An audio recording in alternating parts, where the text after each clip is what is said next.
Olá, minhas amigas e meus amigos, alegrias! Diz o dito popular: faça o que eu digo e não faça o que eu faço.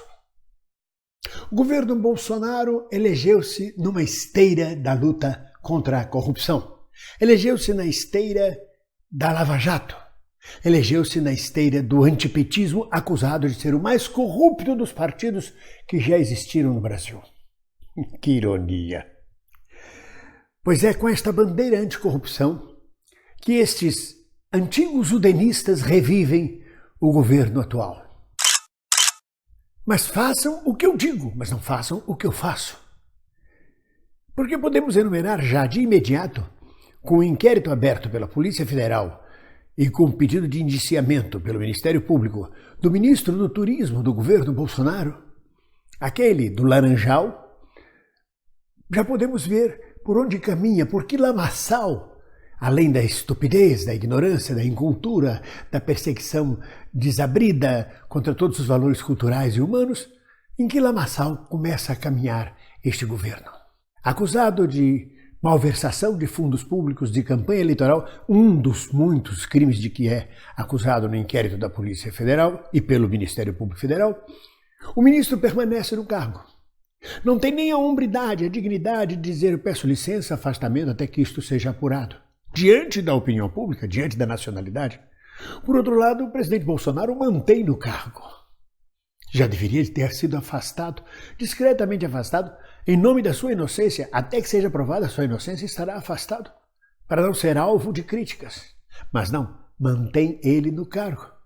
E quando questionado por jornalistas sobre esta questão, ele diz: não vou falar agora não, que eu estou com a cabeça quente, tá ok? E sai fora do assunto. Da mesma forma, o ministro Moro, o ministro da Justiça, o da Lava Jato, o todo-poderoso na luta contra a corrupção, quando vai fazer uma conferência e é questionado sobre a questão do ministro do ministro do Turismo, ele diz: este não é o foco da nossa conferência e eu me recuso a falar sobre isto nesta plateia. Também tirou dele da seringa, tirou da reta. Os dois, tanto Moro quanto Bolsonaro, fazem-se de ouvidos mocos.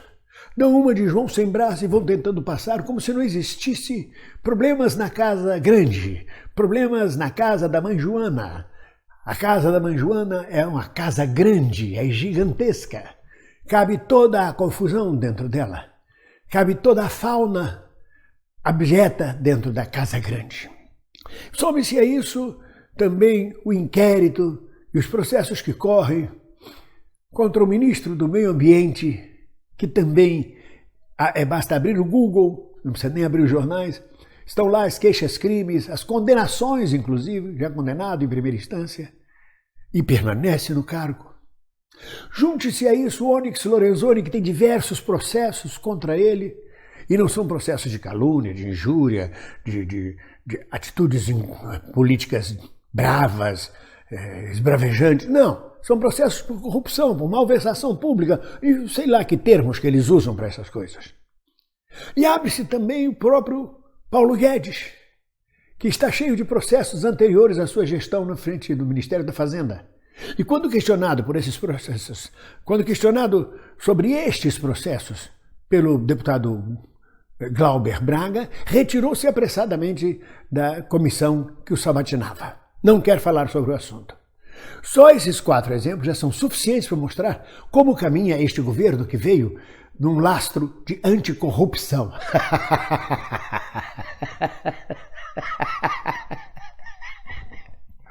Na Bahia a gente diz que isso é história para menino dormir sem ceia. Ou seja, anticorrupção para assustar as crianças e elas vão dormir sem comer porque falta comida. Voltamos, portanto, àquela história de farinha pouca, meu pirão primeiro. Setores do governo que antes apoiavam o governo, Kim Kataguiri, Janaína Pascoal, Alexandre Frota, esbravejam contra o governo. Com razão, porque se você veio para combater a corrupção e não a combate, ao contrário, a acolhe, tem que ser desmascarado, tem que ser desmentido. Mas eles estariam mesmo gritando se tivessem sido nomeados para algum cargo no ministério, para algum cargo no governo? Tudo fica muito suspeito, na minha opinião, sem demandar nenhuma querela ou nenhuma nódoa sobre o caráter destes 3 citados. Mas faz parte da vida, digo eu. E como se não bastasse esta luta a favor da corrupção, é muito clara as ações do presidente Bolsonaro batendo de frente com o ministro Sérgio Moro. Aliás, não posso esquecer, estando falando com vocês, nesta luta da corrupção, a posição do ministro Toffoli, que manda suspender o inquérito sobre o Queiroz e o Flávio Bolsonaro. Abafa o caso, abafa o caso. É outro que abafou o caso. Então você vê que as coisas continuam como antes no quartel de Abrantes. Talvez até piores, porque a gente pergunta onde anda o Queiroz? Por que não vem esclarecer essa venda de automóveis, esta movimentação tão atípica que levou o presidente, em nome da luta contra a corrupção, a transferir o COAF, para ter o COAF sob seu controle. E a nomear um procurador-geral, que ele diz que foi amor à primeira vista, que é exatamente sombra e luz do presidente. Segundo os procuradores que apresentaram uma lista tríplice que foi ignorada para poder nomear o senhor Aras é exatamente o procurador ideal para que Bolsonaro continue fazendo o que desejar fazer sem ser incomodado. Então nós temos o Toffoli abafando o caso Queiroz, Flávio Bolsonaro, temos o Aras sendo nomeado e temos essas pequenas questiúnculas corruptíveis, de corrupção, na ordem do dia, que são abafados. Abafa o caso. O Moro dizendo, aqui é uma outra palestra, eu não... Nada contra a voz do Moro, pelo amor de Deus. Isso não é uma questão pessoal, mas é muito engraçado. Sabe quando a gente cheira pela boca balão de gás, bexiga com gás, depois a gente fica falando desse jeito assim. É muito engraçado quando a gente fica falando assim. Aí o Moro disse, eu não vou falar sobre essa questão porque essa palestra não foca este assunto. E saiu fora.